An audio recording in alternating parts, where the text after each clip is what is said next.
Find the center and radius of each circle and any intercepts. So in the first example, example A, we have x squared plus y minus 2 squared equals to 1. That equation is in standard form, so we can basically say that this is the same as x minus 0 squared plus y minus 2 squared is equal to 1 squared, because 1 squared is also the same thing as 1. And from there, by looking at the standard form of the equation that we have written up here in green, we can see that the h coordinate is 0, the k coordinate is 2, and the r is just 1. So that means that our center for the circle is 0, comma 2, and our radius is equal to 1. Now with that, we can simply look for the intercepts next. And for the intercepts, you just basically set x equal to 0 and y equal to 0 separately. So let's see what happens when x is 0 in our equation. Well, if x is 0, then we just end up with 0 squared plus y minus 2 squared is equal to 1. And that, of course, gives you y minus 2 squared is equal to 1. Then we can take the square root of both sides to end up having y minus 2 is equal to plus or minus the square root of 1. Now, from there, we can end up saying that y minus 2 is equal to 1, and y minus 2 is equal to negative 1. Right? So basically just isolating the two equations, because the square root of 1 is simply 1, right? And then by solving, we'll move the 2 over here. We end up having y is equal to 1 plus 2, or y is equal to 3. And then on the other side, if we add 2 to the other side, we'll have y is equal to negative 1 plus 2, or basically just 1. So 3 and 1 are our two answers for when x is equal to 0.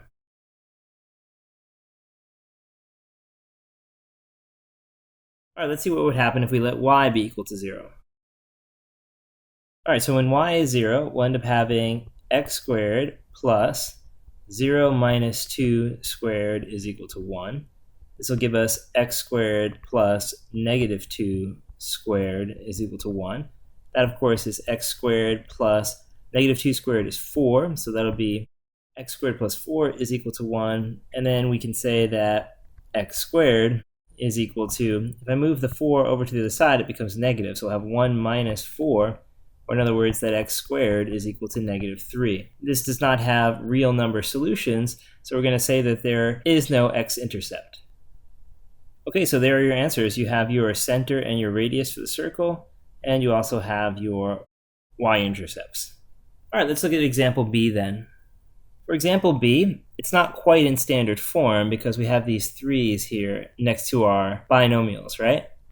So we want to get rid of the 3, and that's easy because it turns out that 3 can divide into every term in the equation to cancel out those 3's. So we'll divide the whole equation by 3, right? So 3 goes into the 3 here, leaving you just x plus 1 quantity squared, plus the 3 here will cancel out again, leaving you y minus 2 quantity squared, and then 9 divided by 3, of course, is just 3. At this point, you have basically the structure we're looking for. However, I'm just going to do one little change here.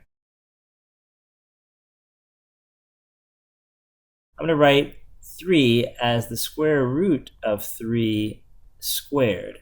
Because if I square the square root, it does become 3. But by doing that, I now have it written as r squared, correct? All right, so let's identify our h term. So whatever sign you see in the parenthesis, your h will have the opposite sign of that. So if there's a positive 1, you're going to say your h is negative 1. And then same here for the k. If your k position here says negative 2, that means it's actually equal to 2, right? Because that's the structure of the standard form of a circle. It's actually minus h minus k. So that meant when we had x plus 1 in the parentheses, right, this little piece, that must have meant that we actually had x minus a negative 1 squared. And that means that the h is actually negative 1 because that's the number in front of the negative sign in the parenthesis. All right, and then of course, by the way we wrote the r here, we can say that r is simply the square root of 3 because that's what you square to end up getting 3. All right, now once you have those, the next thing to do is to check the equation for intercepts.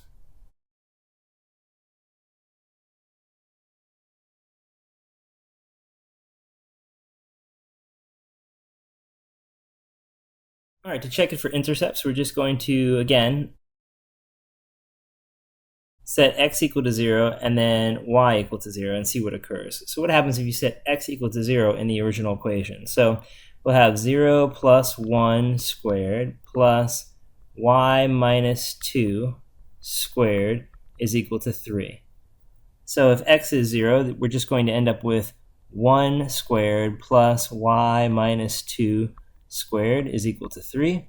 And that, of course, will give you 1 plus the square of this binomial. We'll do that very quickly. It's just y squared minus 2y, but we'll double that to give you minus 4y, and then plus 4, right? So we're just expanding the binomial using the shortcut approach, right? And that's equal to 3. So now we have a quadratic. We can solve the quadratic by bringing everything to one side and combining like terms. So I'm going to bring over this 3. When it comes over, it's going to become negative 3.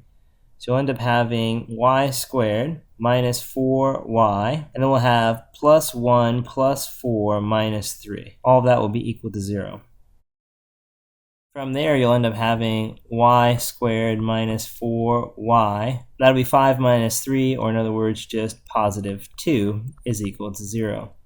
And then we're going to try to factor this and see if we can get something that gives us the middle term. Well, factors of 2 that add to give you negative 4 do not exist, right? There's no such factors that will work for 2 that add to give you negative 4. So from there, we try to see actually if we can get a real answer or if we're just going to get an imaginary answer. And the way we're going to do that is we're actually going to go ahead and calculate the discriminant of the quadratic. So remember the discriminant, that's the part under the square root in the quadratic. That's the b squared minus 4ac. Remember, if this turns out to be something negative, we have imaginary answers only, right? So let's try to check that. The b term here is negative 4, so it'll be negative 4 squared minus 4 times the a term, which is 1, times the c term, which is 2. Well, if we work that out, that'll be 16 minus 4 times 2, which is just 8, so we end up getting 8. All right, but that's a positive 8, so it does mean there are answers to this. The answers are just irrational. All right, so let's go ahead and use the quadratic formula then on this quadratic. So we'll have the idea that y is equal to negative b plus or minus the square root of b squared minus 4ac all over 2 times a. Well, here the b term is negative 4, so if I do negative 4, I'll get 4, then plus or minus the square root of, well, we already worked that out. We found that that would be 8, so let's just plug in 8, and then 2 times a, 2 times 1 in other words, right? So with that, we can say that that'll be 4 plus or minus 2 square roots of 2 over 2. So the reason why I say 2 squares of 2 is that 8 is the same as what? 4 times 2. The 4 will come out as a 2, right? And we'll end up having 2 root 2.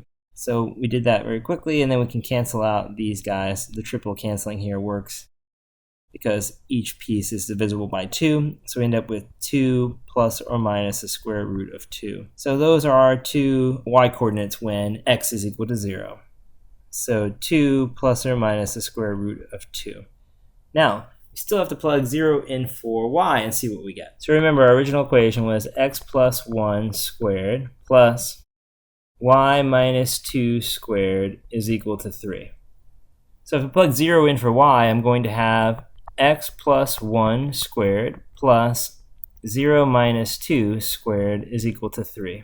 And that'll, of course, give you x plus 1 squared plus negative 2 squared is equal to 3. So that'll give us x plus 1 squared plus negative 2 squared is 4, and that'll be equal to 3. If we subtract 4 from both sides, we'll end up having x plus 1 squared is equal to negative 1. Well, if you have something here that's squared and the result is negative 1, that's not possible. The only way that's possible is if you have imaginary numbers, right? And that means that we wouldn't actually have a real point for our x-intercept. So that means this graph does not intercept the x-axis. All right, so just to recap for example B, we have this center and this radius, and we have this set of intercepts.